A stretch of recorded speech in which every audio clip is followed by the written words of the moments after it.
So most people think that teachers are leaving because they just don't care for students or they just don't care about teaching. But the fact of the matter is that teachers aren't leaving because they don't care. They're leaving because of an enormous amount of invisible emotional labor that the education system has failed to recognize or support. And so today, teachers are working like 4 or 5 jobs, but they only get one paycheck. And here's the thing. When I signed up to be a teacher, I signed up to teach. I signed up for lesson plans. I signed up for grading. I signed up for instruction. That's the job I trained for. And that's still the job that most people think that I have. And I don't know about you, but somewhere along the lines, my job description grew to like 4 or 5, maybe even 6 jobs, but nobody ever sent me the memo. And so today we're not just delivering lesson plans anymore. We're not just a teacher. We're also part counselor, part mediator, part emotional anchor for however many kids are in your classroom. And you might want to add to that we are a negotiator, we're detective, we're referee, we're social workers, and we're parents. And yet I'm still expected to meet the standards like none of that other stuff is even happening in the classroom. And here's what nobody will tell you when you start out. Most of teaching isn't the thing that you plan for. Most of teaching is trying to anticipate the needs or the actions or the reactions of students in the classroom before anybody ever even sees it coming. And that's not in the job posting. Your HR department won't tell you about it. Your principal won't tell you about it. It's not in the syllabus, but that is the way the job is right now. And so the job that people think teachers do and the job that teachers actually do, those are 2 very different things. And it creates a gap. And it's in that gap where teachers are getting destroyed. Now, some of you may think, well, John, that's just you. It's not like everybody has that problem. And I don't mean to get analytical on you, but the fact of the matter is, let's look at the numbers, because the numbers, they don't lie. Now, before we get into the numbers, and we're going to, I don't want you to leave empty-handed. So I created a teacher survival kit for you. It's free. It's 100% free, and it's always free. And you can get it in the description box below, or you can get it at the QR code right there on the screen. Either way, I want you to go get it because it'll help you. Now, let's look at the numbers. A 2024 Pew Research survey said 68% of teachers reported experiencing verbal abuse from a student. And I want you to know that 68%, that's not a hard day. That's not one bad class. That's not one classroom in America.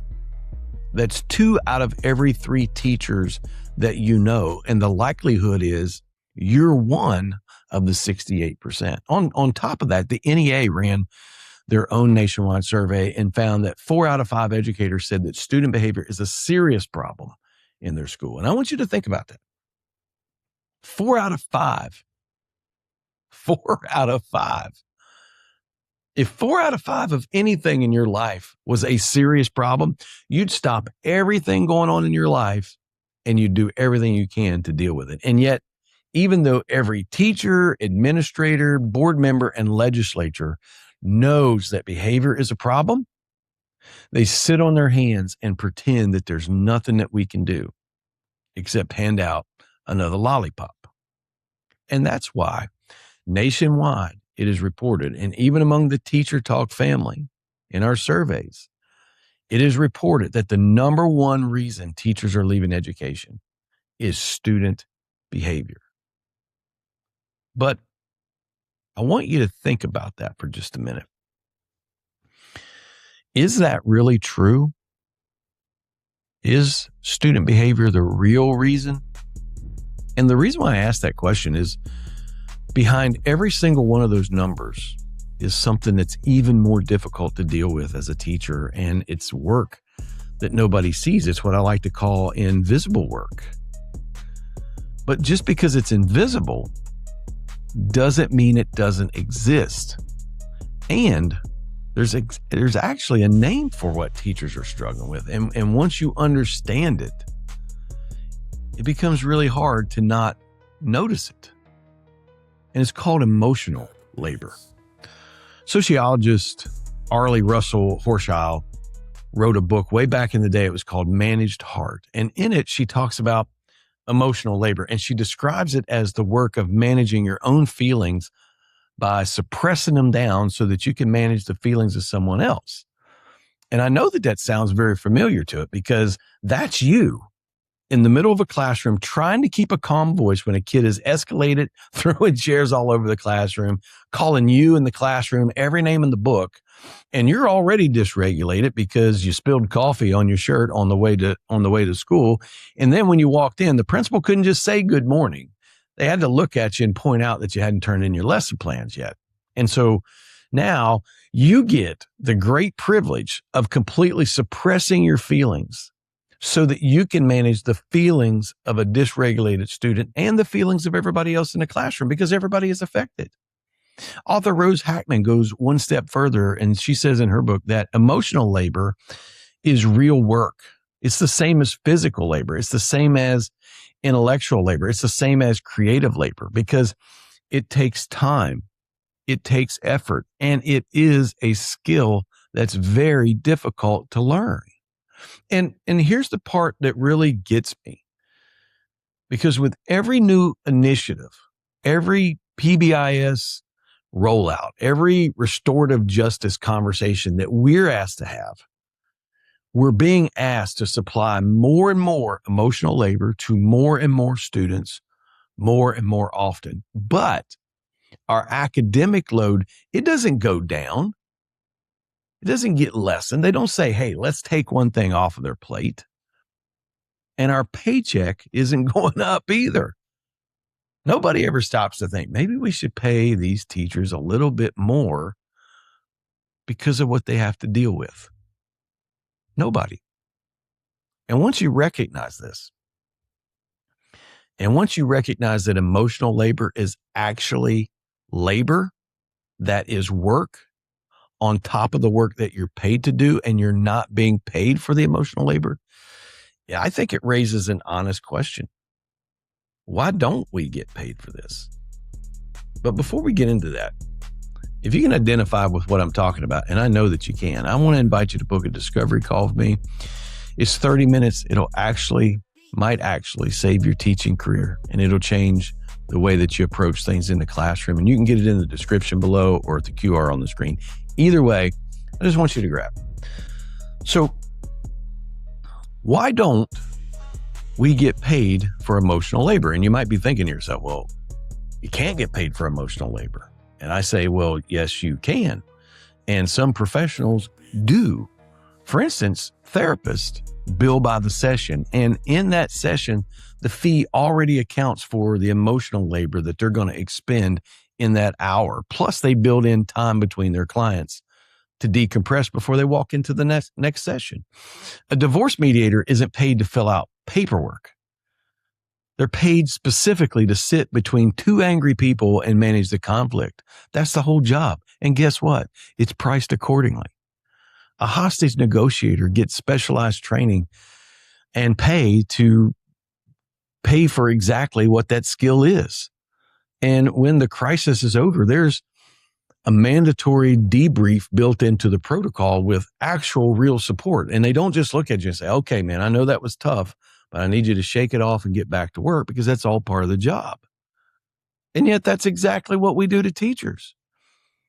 We're asking teachers to do all three of those jobs at the same time with 30 kids with zero recovery time built in anywhere in the day, unless you count for the 5 minutes that you get between class. And I don't know about you, but when I say it that way and I just kind of lay it out like that, it stops sounding like it's just part of the job, and it starts to feel like something else entirely. And maybe the word is exploitation. And that's exactly why we don't get paid for emotional labor, because they know that we'll do it for free. And that is the very definition of exploitation. So here's the real question, and this is a big one. What do we need, or what needs to change? And the very first thing that needs to change in us and in the system is that we have to recognize what we're really dealing with. The behaviors are difficult. Don't misunderstand. But it's the emotional labor. And emotional labor is real work. And this is important because you can't account for something or you can't solve a problem if you refuse to acknowledge that there is a problem.